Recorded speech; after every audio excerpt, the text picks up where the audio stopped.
जय श्री कृष्ण। धनु राशि और धनु लग्न के लिए तो बहुत आइडियल वक्त चल रहा है पिछले कुछ महीनों से, और जून के महीने तक खास तौर पे, जब तक ये वक्री गुरु पर दृष्ट है और शनि की दृष्टि है। इन दोनों की दृष्टि इसे एक्सप्लोर कर रहे हैं। एक्सप्लोरेशन का मतलब चीजें बेटर हो रही हैं, आपका अपलिफ्टमेंट हो रहा है, आपके स्तर बढ़ रहा है, आप जो एक्टिविटी कर रहे थे उसमें थोड़ा सा इजाफा हो रहा है, आपका लेवल बढ़ रहा है, financial, mental, physical. Physical level का मतलब रिकॉग्निशन आपको मिल रही है, आपको रेपुटेशन बढ़ रही है, मान सम्मान मिल रहा है। ये सारे ग्रह इस चीज को बता रहे हैं। दूसरी बात, मंगल अस्त है। मंगल अस्त की दृष्टि अष्टम भाव पर है। एसिडिटी का ध्यान रखना है। मंगल जब तक बैठे हुए हैं मकर राशि में, आपका एसिडिक करेक्टर बना रहे हैं, विशेष ध्यान रखना है। शुक्र भी यहाँ पर अस्त है, तो राहु शुक्र, शुक्र बुध और राहु सूर्य, ये कॉम्बिनेशन बड़ा इंपॉर्टेंट कॉम्बिनेशन है। राहु वर्गोत्तम में है और केतु भी वर्गोत्तम में है। ये प्लैनेटरी पोजीशन आपकी जो बन रही है, ये बहुत अच्छी प्लैनेटरी पोजीशन है जो आपको एक्टिव बना रही है, काम करवा रही है, आपके मैरिटल और बिजनेस रिलेशनशिप को बहुत अच्छा डेवलप कर रही है। नए टाई अप्स हो रहे हैं, नए कॉन्ट्रैक्ट साइन हो रहे हैं, या नई नौकरी वगैरह ज्वाइन करना है, बदलाव आ रहा है। देखिए, ये सारी चीजें जो हैं इंडिविजुअल हॉरोस्कोप पर बहुत डिपेंड करती हैं। आपकी जन्मपत्री अच्छी है तो अच्छे रिजल्ट आएंगे, और अगर मान लीजिए चैलेंजिंग मोड में है तो थोड़ा सा फर्क आ सकता है। तो हमारा चैनल सब्सक्राइब करिए और देखिए कि कितने अच्छे रिजल्ट आपके समय में आ रहे हैं इस वीक के अंदर। तो धनु राशि का लॉर्ड गुरु अपने स्थान पे दृष्ट है, जैसे मैंने कहा, मान सम्मान बढ़ा रहे हैं, सब चीजें हो रही हैं। केतु पर मंगल की दृष्टि, और केतु लग्न पे हैं। थोड़ा सा जिनको शुगर की प्रॉब्लम, थायराइड की प्रॉब्लम रहती है वो लोग ध्यान रखें। गैस्ट्रिक प्रॉब्लम प्रॉन लोग हैं वो लोग भी थोड़ा ध्यान रखें, उनको भी ध्यान रखने की जरूरत है। देखिए, तीसरा स्थान है जो आपके एफर्ट्स का है, सिबलिंग्स का है। यहाँ पर राहु शुक्र का कॉम्बिनेशन एक विम्सिकल कॉम्बिनेशन है, मतलब अनिश्चितता है इसके अंदर। क्या रिजल्ट देगा, ये बड़ा मिस्टीरियस टाइप ऑफ कॉम्बिनेशन है। तो इसने बुध को मिस्टीरियस बना दिया, जो प्रोफेशनल पार्ट है, आपका मैरिटल और बिजनेस रिलेशनशिप का पार्ट है, आपके व्यापार और नौकरी का पार्ट है, वहां भी एक थोड़ी सी अनिश्चितता आ गई। प्लीजेंट है, बहुत अच्छा है, लेकिन कब तक, ये एक मिस्टीरियस कैरेक्टर इसका दिखाई दे रहा है। दूसरा, शुक्र बुध बहुत प्लीजेंट है। राहु सूर्य आपको रिकॉग्निशन दे रहे हैं, भाग्य में वृद्धि दे रहे हैं। ये सारी चीजें हो गई। अब सबसे पहले शुरुआत ये हुई कि जैसे 16 तारीख आई, चंद्रमा आपके मकर राशि में है। मंगल चंद्रमा की दृष्टि एक्यूट एसिडिटी देती है, यानी पिछले 2-3 दिनों से आप बहुत ज्यादा परेशान है। एक्यूट एसिडिटी की वजह से आपको बहुत परेशानी हो रही है, थोड़ा सा ध्यान रखने की जरूरत है। लेकिन अब ये फर्क पड़ जाएगा। कैसे फर्क पड़ेगा? सबसे पहली बात तो ये कि शुक्र जो है ये 16 तारीख को ही शाम को बजे से वर्गोत्तम में आ रहे हैं। तो वर्गोत्तम में कुंभ राशि में राहु भी है और शुक्र भी है, तो ये कॉम्बिनेशन नवांश में भी वर्गोत्तम में चला गया। यानी मिस्टीरियस कॉम्बिनेशन बन रहा है, मिस्टीरियस कुछ रिजल्ट आएंगे, मिस्टीरियस कुछ एक्टिविटीज हो रही हैं।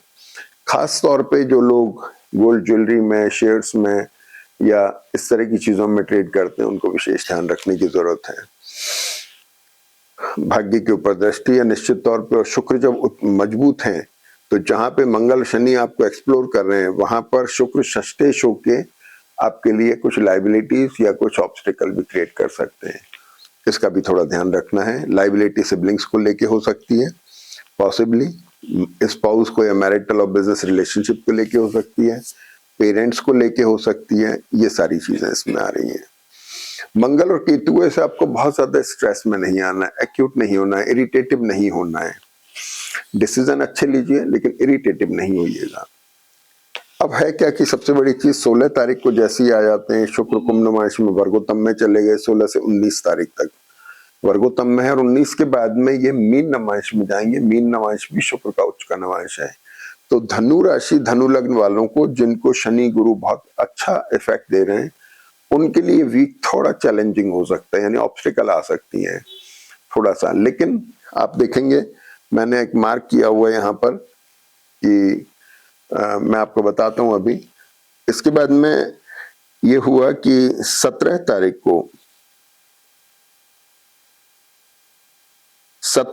को चंद्रमा कुंभ राशि में आ गए। अब चंद्रमा का असर यहाँ आ गया। तो जब चंद्रमा यहाँ आ गए, जो आपके अष्टमेश हैं, बुध के साथ में, शुक्र के साथ में, प्रोफेशनल चेंज ला रहे हैं। आपके व्यापार में, आपकी नौकरी पेशे को लेकर के वो चेंज आ रहे हैं।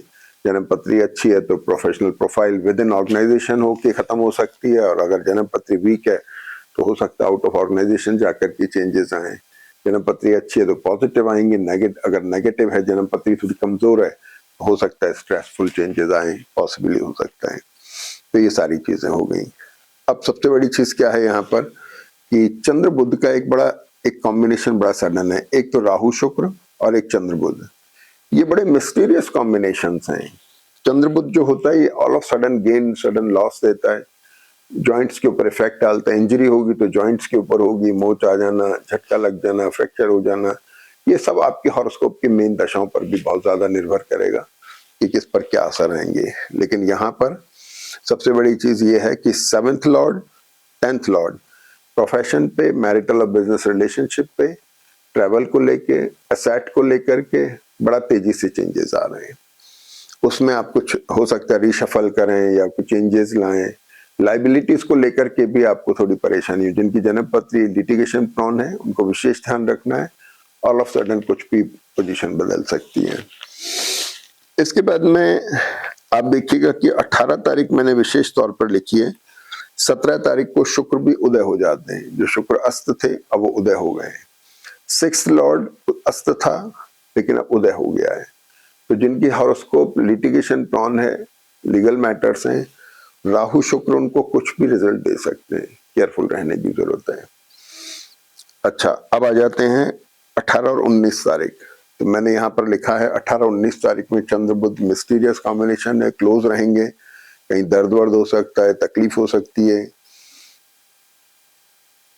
तो आप इमोशनल ना हो। कुछ भी बच्चों को लेकर के, किसी भी को लेकर एकदम इमोशनल डिसीजन ना लें। ट्रैवल हो सकती है, एसेट लिक्विडेट हो सकते हैं, ये सारी चीजें आ रही हैं।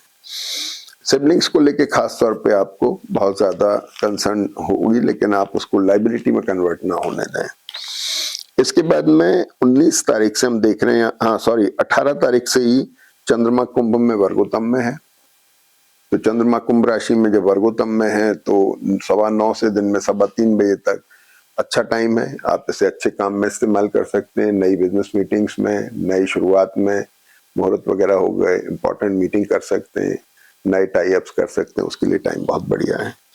इसके बाद में आप देखिए 19 तारीख को मंगल कन्या नवांश में आ गए, पंचमेश है, द्वादशेश है, एक्यूटनेस खत्म हो गई है। जो एक अजीब सा स्ट्रेस फील होता था उसमें थोड़ी फर्क पड़ेगा, और एसिडिटी में भी फर्क पड़ेगा, इसका भी फर्क आएगा।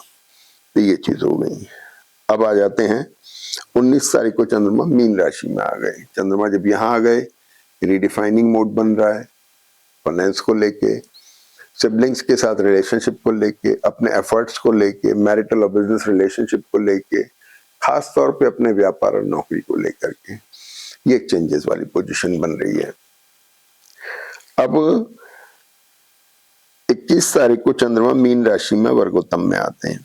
19 तारीख से एक चीज और होने लगती है कि शुक्र बुध भी क्लोज आ रहे हैं, राहु सूर्य भी क्लोज आ रहे हैं। ये स्ट्रेसफुल कॉम्बिनेशन बन रहा है प्रोफेशन के लिए, मैरिटल और बिजनेस रिलेशनशिप के लिए, सिबलिंग्स के साथ रिलेशनशिप को लेकर के। ये एक स्ट्रेसफुल कॉम्बिनेशन बन रहा है जिसको बड़ा हैंडल विद केयर, ध्यान से हैंडल करने की जरूरत है। 21 तारीख को चंद्रमा मीन राशि में वर्गोत्तम में, दिन में 1:30 बजे से शाम को 7 बजे तक। इस टाइम को भी आप यूज कर सकते हैं नई शुरुआत करने में, नए टाई अप्स करने में, इंपॉर्टेंट मीटिंग्स में, इनमें आप काम में ले सकते हैं। और फिर 21 तारीख को चंद्रमा मेष राशि में आ जाते हैं।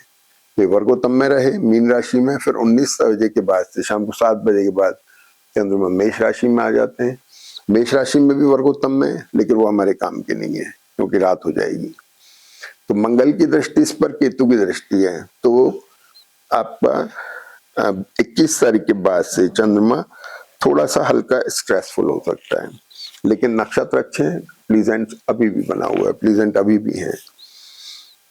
अब एक खास बात ये होती है कि 22 तारीख को शुक्र मेष नवांश में आ गए। जो शुक्र का उच्च का कैरेक्टर था थोड़ा कम हुआ, और शनि कन्या नवांश में आ गए, जो 21 मार्च तक रुकेंगे। कन्या नवांश का शनि धन का कारक है, एफर्ट्स का कारक है, आपके कमर से कंधे के बीच के पोर्शन को बता रहा है। आपके पैर में कोई तकलीफ हो, ये हो सकता है क्योंकि कन्या का शनि में थोड़ा इनर्शिया है, ये थोड़ा फ्रीज हो जाता है, जकड़न दे देता है। ऑर्थराइटिस के लोगों को थोड़ा ध्यान रखना है, हार्ट की प्रॉब्लम वालों को ध्यान रखना है, न्यूरोलॉजिकल या नर्वस सिस्टम की प्रॉब्लम से उनको ध्यान रखना है। तो इन चीजों का थोड़ा सा ध्यान रखने की जरूरत है। और जन्म पत्री को, अगर जन्म पत्री आपकी मूल जन्म पत्री अच्छी है तो चिंता करने की जरूरत नहीं है।